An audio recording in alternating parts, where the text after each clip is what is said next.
ಸ್ನೇಹಿತರೆ, ತದ್ಭವಕ್ಕೆ ಸ್ವಾಗತ. ಸಮೀಪಿಸುತ್ತಿದೆ ಜೂನ್ 4. ಮತದಾರನ ನಿರೀಕ್ಷೆ, ಆಯ್ಕೆ ಯಾವುದಕ್ಕೆ? ಜೂನ್ 4 ಹತ್ತಿರ ಬರುತ್ತಿದೆ. ಲೋಕಸಭಾ ಚುನಾವಣೆಯ ಫಲಿತಾಂಶಕ್ಕಾಗಿ ಎಲ್ಲರೂ ಕಾಯುತ್ತಿದ್ದಾರೆ. ಯಾವ ಪಕ್ಷ ಅಧಿಕಾರ ಹಿಡಿಯಬಹುದು, ಯಾರು ಪ್ರಧಾನಿಯಾಗಬಹುದು ಎಂಬ ಚರ್ಚೆಗಳು ಮುಂದುವರೆದಿದೆ.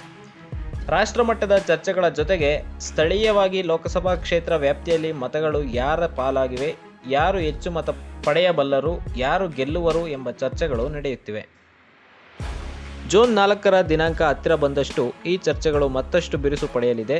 ಚುನಾವಣಾ ಮುಗಿದು ಸರಿಸುಮಾರು 1 ತಿಂಗಳ ತನಕ ವಿರಾಮ ಕೊಟ್ಟಂತಿದ್ದು, ಈಗ ಮತ್ತೆ ರಾಜಕೀಯ ಚಟುವಟಿಕೆಗಳು ಗರಿಗೆದರುತ್ತಿವೆ.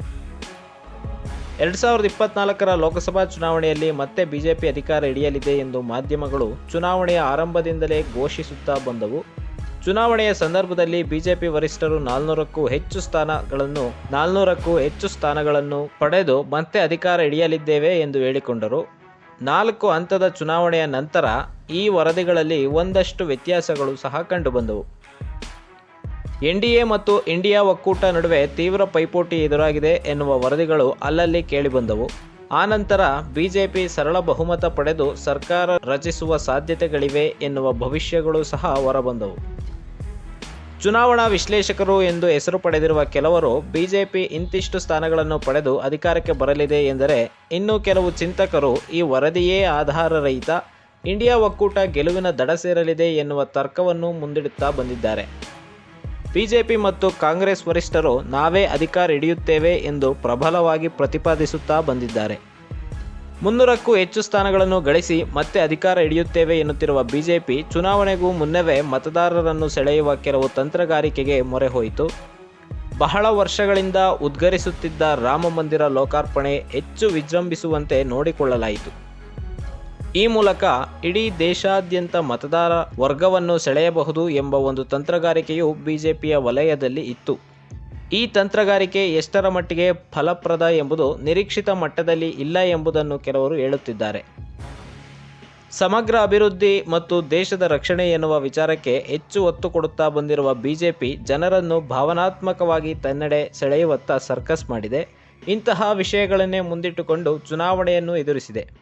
ಪ್ರಮುಖವಾಗಿ ಈ ದೇಶದ ಒಂದು ಅಲ್ಪಸಂಖ್ಯಾತ ಸಮುದಾಯವನ್ನು ಟಾರ್ಗೆಟ್ ಮಾಡಿಕೊಂಡೇ ಬರುತ್ತಿದೆ. ಇದಕ್ಕೆ ಪೂರಕವಾಗಿ ಕೆಲವು ಕಾನೂನುಗಳನ್ನು ಸಹ ಜಾರಿಗೊಳಿಸಿರುವುದನ್ನು ಸಹ ಗಮನಿಸಬಹುದು. ಸೌದೆ, ಸೀಮೆಎಣ್ಣೆ ಬಳಸುತ್ತಿದ್ದ ಬಡ ಕುಟುಂಬಗಳಿಗೆ ಉಜ್ವಲ ಮೂಲಕ ಉಚಿತ ಅಡುಗೆ ಅನಿಲ, ಮನೆ ಮನೆಗೆ ಕುಡಿಯುವ ನೀರನ್ನು ಒದಗಿಸುವ ಜಲಶಕ್ತಿ ಮಿಷನ್, ಶೌಚಾಲಯ, ಸ್ವಚ್ಛ ಭಾರತ್, ಆಯುಷ್ಮಾನ್ ಭಾರತ್ ಕಾರ್ಡ್, ಕಡಿಮೆ ಬೆಲೆಗೆ ಔಷಧಿ ತಯಾರಿಸುವ ಯೋಜನೆ, ಜನೌಷಧಿ ಕೇಂದ್ರಗಳು, ಮುದ್ರಾ ಯೋಜನೆ, ಕೃಷಿಕರಿಗೆ ಮಾಸಿಕ ನೀಡಲಾಗುವ ಕೃಷಿ ಸಮ್ಮಾನ್ ಯೋಜನೆ, ಬಡ ಕುಟುಂಬಗಳ ತಲಾ ವ್ಯಕ್ತಿಗೆ 5 ಕೆಜಿ ಅಕ್ಕಿ, ಡಿಬಿಟಿ ಮೂಲಕ ಹಣ ಪಾವತಿಗೆ, ಹೀಗೆ ಹಲವು 10 ಯೋಜನೆಗಳ ಹೆಸರನ್ನು ಪ್ರಸ್ತಾಪಿಸುತ್ತಾ ನರೇಂದ್ರ ಮೋದಿ ಸರ್ಕಾರ ದೇಶವನ್ನು ಹೇಗೆ ಮುನ್ನಡೆಸುತ್ತಿದೆ ಎಂಬುದನ್ನು ವಿವರಿಸುತ್ತಾ ಬಂದಿದ್ದಾರೆ. ಭಾರತದ ಜನತೆ ದೇವರು ಮತ್ತು ಧಾರ್ಮಿಕ ವಿಚಾರಗಳಲ್ಲಿ ಆಸಕ್ತರಾದ್ದರಿಂದ ಈ ವಿಷಯಗಳಿಗೆ ಬಿಜೆಪಿ ಹೆಚ್ಚು ಒತ್ತು ಕೊಡುತ್ತಾ ಬಂದಿದೆ. ಒಟ್ಟಾರೆ ದೇಶದ ರಕ್ಷಣೆ ವಿಷಯಕ್ಕೆ ಬಂದಾಗ ಸಾಮಾನ್ಯ ಜನಸಮೂಹದಲ್ಲಿ ದೇಶ ರಕ್ಷಣೆಗೆ ಬಿಜೆಪಿಯೇ ಸರಿ ಎಂಬ ವಾದ ಹೆಚ್ಚು ವ್ಯಾಪಕವಾಗುತ್ತಿದೆ. ಸ್ಥಳೀಯವಾಗಿ ಏನಾದರೂ ಇರಲಿ, ದೇಶದಲ್ಲಿ ಬಿಜೆಪಿ ಇರಲಿ ಎನ್ನುವ ಮನಸ್ಥಿತಿ ಬಹುತೇಕ ಮತದಾರರದ್ದು ಎನ್ನುವುದನ್ನು ಬಿಜೆಪಿ ವಲಯದಲ್ಲಿ ಹೆಚ್ಚು ಚರ್ಚೆಗೆ ಬರುತ್ತಿದೆ. ದೇಶ ವಿದೇಶಗಳಲ್ಲಿ ನರೇಂದ್ರ ಮೋದಿ ಹೆಸರು ಹೆಚ್ಚು ಪ್ರಚಲಿತವಾಗುತ್ತಿರುವುದು, ವಿದೇಶಗಳಲ್ಲಿ ಭಾರತದ ಹೆಸರನ್ನು ಉಲ್ಲೇಖಿಸುವಂತೆ ಮಾಡುತ್ತಿರುವುದು, ಈ ಎಲ್ಲ ಕಡೆಗೂ ಮೋದಿಯವರ ಪ್ರವಾಸ, ಅಲ್ಲಿರುವ ಭಾರತೀಯರು ಮೋದಿ ಪ್ರವಾಸದ ವೇಳೆಯಲ್ಲಿ ಹೆಚ್ಚು ಆಕರ್ಷಿತರಾಗಿರುತ್ತಿರುವುದನ್ನು, ಮಾಧ್ಯಮಗಳಲ್ಲಿ ಮೋದಿ ಕಾರ್ಯಕ್ರಮಗಳು ನಿರಂತರವಾಗಿ ಪ್ರಸಾರವಾಗುತ್ತಿರುವುದು, ಇವೆಲ್ಲವೂ ಬಿಜೆಪಿಗೆ ಸಕಾರಾತ್ಮಕ ಅಂಶಗಳು.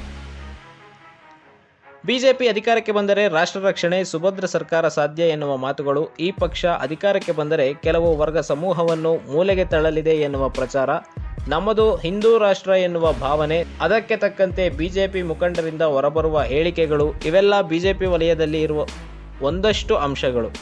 ಈ ಅಂಶಗಳನ್ನು ಮುಂದಿಟ್ಟುಕೊಂಡೇ ಮುಖಂಡರು ಭಾಷಣ ಮಾಡುತ್ತಾರೆ, ಮತ ಕೇಳುತ್ತಾರೆ. ಬಿಜೆಪಿಯ ತತ್ವ ಸಿದ್ಧಾಂತಗಳಿಗೆ ರಾಷ್ಟ್ರದಲ್ಲಿ ಮುಂದುವರೆದ ಪ್ರಬಲ ಜನಾಂಗಗಳು ಮಾರು ಹೋಗಿವೆ. ಬಿಜೆಪಿ ಅಧಿಕಾರಕ್ಕೆ ಬಂದರೆ ಎಲ್ಲರಿಗೂ ಸಮಾನತೆ ಸಿಗಲಿದೆ, ಕೆಲವರಿಗೆ ನೀಡಿರುವ ವಿಶೇಷ ಸವಲತ್ತು ರದ್ದುಗೊಳ್ಳಲಿದೆ, ಮೀಸಲಾತಿ, ಸಬ್ಸಿಡಿ ಇವೆಲ್ಲ ರದ್ದಾಗಬೇಕು ಎಂದರೆ ಬಿಜೆಪಿ ಅಧಿಕಾರಕ್ಕೆ ಬರಬೇಕು ಎಂದು ವಾದಿಸುವ ಜನರೂ ಇದ್ದಾರೆ. ಕಾಂಗ್ರೆಸ್ ಮುಕ್ತ ಭಾರತ ನಿರ್ಮಾಣ ಮಾಡುತ್ತೇವೆ ಎಂದು ಬಿಜೆಪಿ ಹಿಂದಿನಿಂದಲೂ ಹೇಳುತ್ತಿದೆ. ಅದಕ್ಕೆ ಬೇಕಾದ ಕಾರ್ಯಯೋಜನೆಗಳನ್ನು ಸಿದ್ಧಪಡಿಸುತ್ತಿದೆ.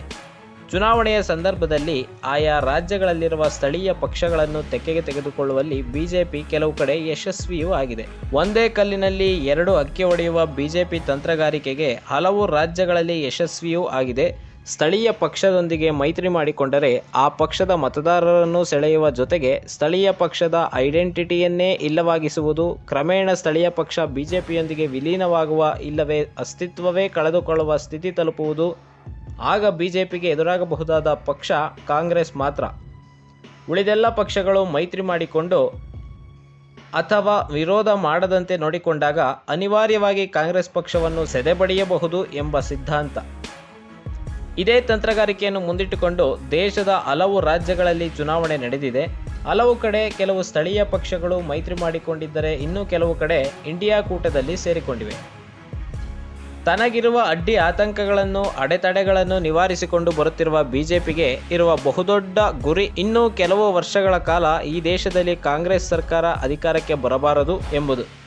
ಈ ಕಾರಣಕ್ಕಾಗಿಯೇ ಕಾಂಗ್ರೆಸ್ನ ಬಹುತೇಕ ಯೋಜನೆಗಳನ್ನು ಟೀಕಿಸುವುದು, ಆ ಯೋಜನೆಗಳ ಹೆಸರುಗಳನ್ನೇ ಮರುನಾಮಕರಣಗೊಳಿಸುವುದು, ಹಿಂದಿನ ಆಳ್ವಿಕೆಯಲ್ಲಿ ಮಾಜಿ ಪ್ರಧಾನಿಗಳನ್ನು ಜರಿಯುವುದು, ಆ ಪಕ್ಷ ಒಂದು ಕುಟುಂಬದ ಹಿಡಿತದಲ್ಲಿದೆ ಎಂದು ಸಾರುವುದು ಸೇರಿದಂತೆ ಕಾಂಗ್ರೆಸ್ ಪಕ್ಷದೊಳಗಿನ ಕೆಲವು ವೈಫಲ್ಯಗಳನ್ನು ಜನತೆಯ ಮುಂದೆ ವ್ಯವಸ್ಥಿತವಾಗಿ ಇಡುತ್ತಾ ಬಂದಿದೆ ಬಿಜೆಪಿ. ಬಿಜೆಪಿ ಆರೋಪಗಳಿಗೆ ಕಾಂಗ್ರೆಸ್ ಉತ್ತರ ಕೊಡುತ್ತಲೇ ಬಂದಿದೆ. ಬಿಜೆಪಿ ಆಡಳಿತದ ಸ್ವರೂಪವನ್ನು ಟೀಕಿಸುತ್ತಲೇ ಬಂದಿದೆ. ಸಂವಿಧಾನ ಬದಲಾಯಿಸುವುದೇ ಬಿಜೆಪಿ ಅಜೆಂಡಾ. ಅದನ್ನು ಈಗ ವ್ಯವಸ್ಥಿತವಾಗಿ ಕೆಲವರ ಮೂಲಕ ಹೇಳಿಸುತ್ತಿವೆ. ಅಧಿಕಾರ ಹಿಡಿದಾಗ ಆ ಮಾತುಗಳನ್ನು ಕೃತಿ ರೂಪದಲ್ಲಿ ತರುತ್ತದೆ ಎನ್ನುವ ವಾಗ್ದಾಳಿಗಳು ದೇಶವ್ಯಾಪಿ ನಡೆಯುತ್ತಲೇ ಇವೆ. ಚುನಾವಣೆಯ ಸಂದರ್ಭದಲ್ಲಿ ಇದು ಹೆಚ್ಚು ಚರ್ಚೆಗೆ ಒಳಪಟ್ಟ ವಿಷಯ. 400ರ ಟಾರ್ಗೆಟ್ ಈಗ ಬದಲಾಗುತ್ತಿರುವುದೇಕೆ? 400 ಸ್ಥಾನಕ್ಕೆ ಬಿಜೆಪಿ ಟಾರ್ಗೆಟ್ ಇಟ್ಟಿತ್ತು. ಲೋಕಸಭಾ ಚುನಾವಣೆಯಲ್ಲಿ 400ಕ್ಕೂ ಹೆಚ್ಚು ಸ್ಥಾನ ಗೆಲ್ಲಬೇಕಿದೆ ಎಂಬುದು ಬಿಜೆಪಿ ನೇತೃತ್ವದ ಎನ್ಡಿಎ ಒಕ್ಕೂಟದ ಪ್ಲಾನ್ ಆಗಿತ್ತು. ಆದರೆ ಈ ಆಸೆ ಈಡೇರುವುದು ಡೌಟ್ ಅಂತಿವೆ ಕೆಲವು ಲೆಕ್ಕಾಚಾರಗಳು. ಯಾಕಂದರೆ ಈಗಿನ ಟ್ರೆಂಡ್ ನೋಡೋದಾದರೆ ಎನ್ಡಿಎ ಒಕ್ಕೂಟ 300 ಸ್ಥಾನದ ಗಡಿ ದಾಟಬಹುದು ಅಷ್ಟೇ ಅಂತ ಹೇಳಲಾಗುತ್ತಿದೆ. ಆದರೆ 400ರ ಸ್ಥಾನ ಗುರಿ ಮುಟ್ಟುವುದು ಕಷ್ಟ ಎಂಬ ಚರ್ಚೆ ನಡೆಯುತ್ತಿವೆ. ಹಾಗಾದರೆ ಕಾಂಗ್ರೆಸ್ ನೇತೃತ್ವದ ಒಕ್ಕೂಟ ಎಷ್ಟು ಸ್ಥಾನ ಸಿಗಬಹುದು? ನೋಡೋಣ ಮುಂದಿನ ಸಂಚಿಕೆಯಲ್ಲಿ. ಮುಂದಿನ ವಿಶೇಷತೆಯೊಂದಿಗೆ ಮತ್ತೆ ಭೇಟಿಯಾಗೋಣ. ಅಲ್ಲಿಯವರೆಗೆ ಜೈ ಹಿಂದ್, ಜೈ ಕರ್ನಾಟಕ.